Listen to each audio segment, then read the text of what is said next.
Hello friends, welcome back to my YouTube channel. मैं प्रिया भारती आप सबों का इस यूट्यूब चैनल पे बहुत बहुत स्वागत करती हूँ। हम इस वीडियो में बीएड का एक इम्पॉर्टेंट टॉपिक को करिकुलम एक्टिविटीज़ पढ़ाने जा रहे हैं। मतलब पाठ्यक्रम सहगामी क्रियाएं होती क्या हैं, तो ये हम इस वीडियो में कवर करेंगे।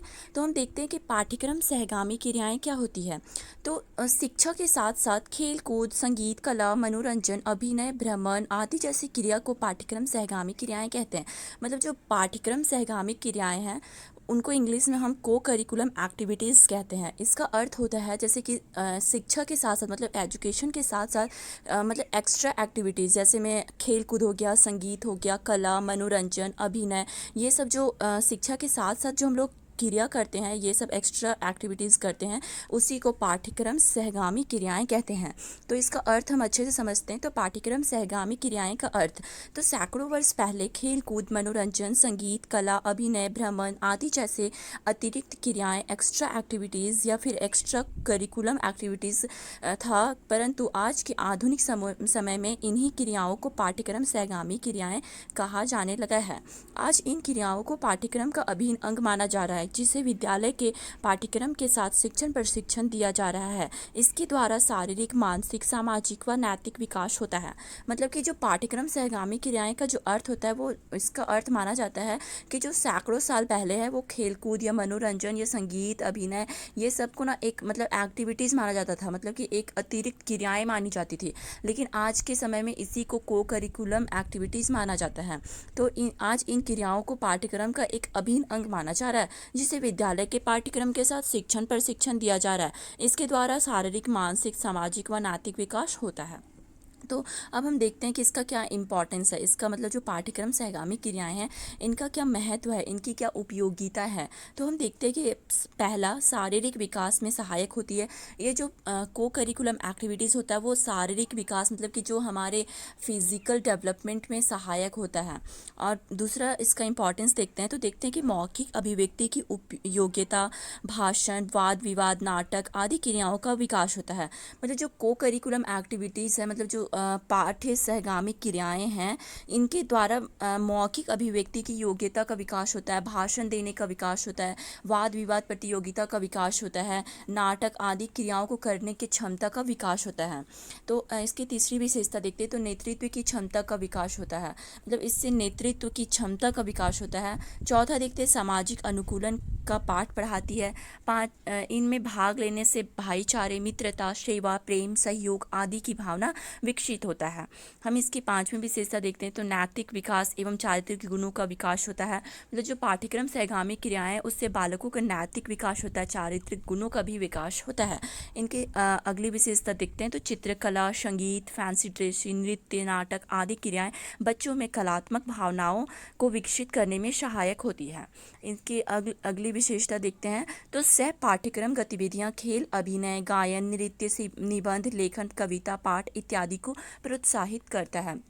तो इसकी बहुत सारी विशेषताएं हैं, जैसे ये निबंध लेखन में लिखने में सहायता करती है, उसका विकास करती है, कविता, पाठ इत्यादि को प्रोत्साहित करता है। फिर इसके जरिए बच्चों की रुचि को बढ़ावा मिलता है।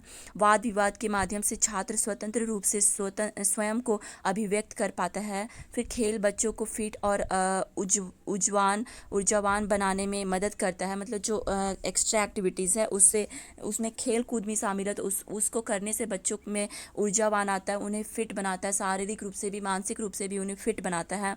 और फिर स्वस्थ प्रतिस्पर्धा की भावना विकसित करने के लिए मदद करता है। यह गतिविधि बताता है कि किसी भी काम को संगठित रूप में कैसे करना चाहिए, कौशल विकसित कैसे किया जाए, सहयोग और विभिन्न परिस्थितियों में समन्वय कैसे रखा जाए। तो इतनी सारी विशेषताएं हैं। इसकी और भी विशेषताएं, यह सामाजिकरण, आत्म पहचान और आत्म मूल्यांकन का अवसर प्रदान करता है। इससे छात्रों में समय का समुचित प्रबंधन की क्षमता का विकास होता है। इससे छात्रों में निर्णय लेने की क्षमता का विकास होता है। यह अपनेपन की भावना विकसित करने में मदद करता है। तो यह पाठ्यक्रम गतिविधियों द्वारा छात्र व्यावहारिक ज्ञान प्राप्त करता है, जो एक अच्छे जीवन जीने के लिए जरूरी होता है। बौद्धिक विकास के लिए स्कूली शिक्षा जरूरी है, लेकिन शारीरिक विकास के लिए, चरित्र निर्माण, सामाजिक विकास के लिए व आध्यात्मिक विकास के हेतु सिर्फ स्कूली शिक्षा ज़रूरी नहीं है, बल्कि पाठ्यक्रम सहगामी क्रियाएं भी बहुत ज़्यादा ज़रूरी होती है। तो इतने सारे फ़ायदे, इतने सारे इम्पॉर्टेंस है, इतने सारे महत्व है एक्स्ट्रा को करिकुलम एक्टिविटीज़ की, मतलब पाठ्यक्रम सहगामी क्रियाएं की।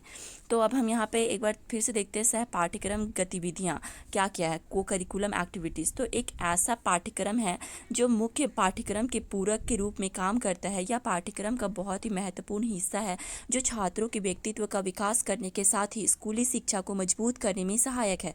यह पाठ्यक्रम गतिविधियों में मुख्य रूप से विभिन्न खेलों का आयोजन, संगीत, वाद विवाद प्रतियोगिता, चित्रकला, नाटक, कहानी व निबंध लेखन प्रतियोगिता शामिल है।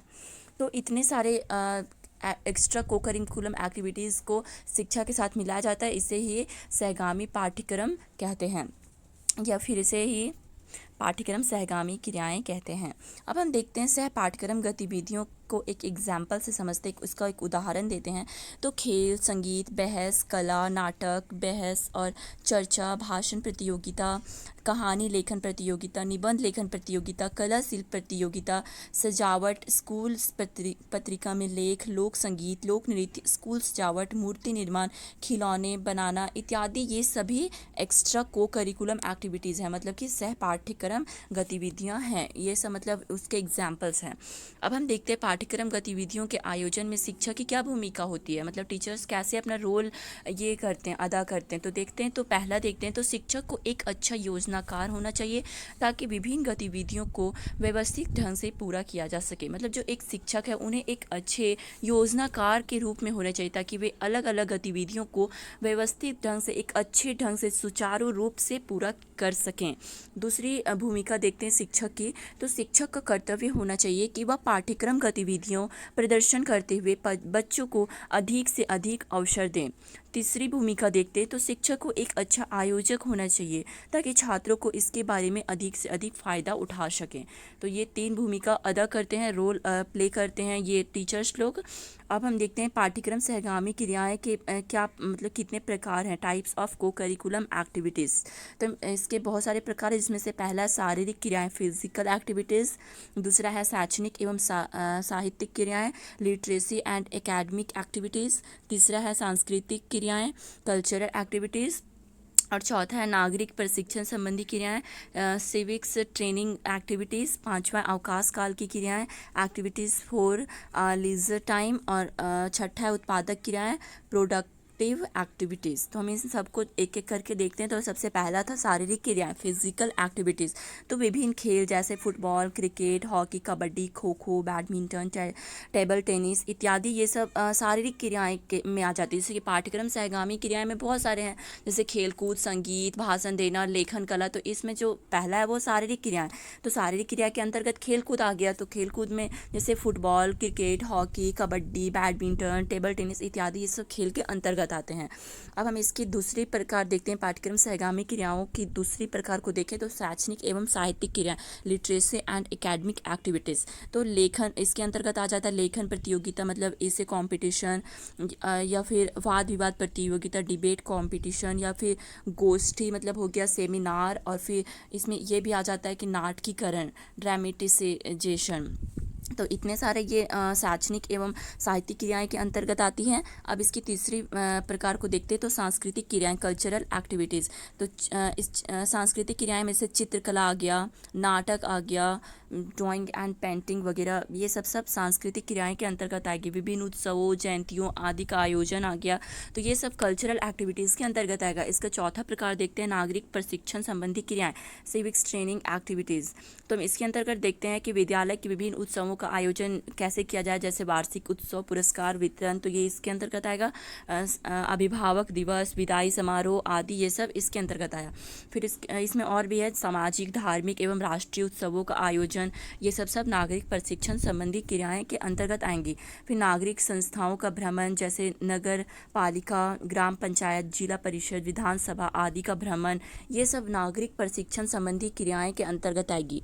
फिर हम इसका पांचवा प्रकार देखते हैं, अवकाश काल की क्रिया, एक्टिविटीज़ फॉर लीजर टाइम। तो हम देखते हैं फ़ोटोग्राफ़ी, एल्बम बनाना। तो ये सब भी सहगामी क्रियाएं के अंतर्गत आती है। फ़ोटोग्राफ़ी या एल्बम बनाना, तरह तरह की पत्र पत्रिकाएं पढ़ना, विभिन्न प्रकार की रुचिकर क्रियाएं जैसे टिकट इकट्ठी करना, सिक्के इकट्ठे करना, चित्र इकट्ठे करना इत्यादि, ये सब अवकाश काल की क्रियाएं के अंतर्गत आएंगी। इसका छठा प्रकार देखते हैं उत्पादक क्रियाएं,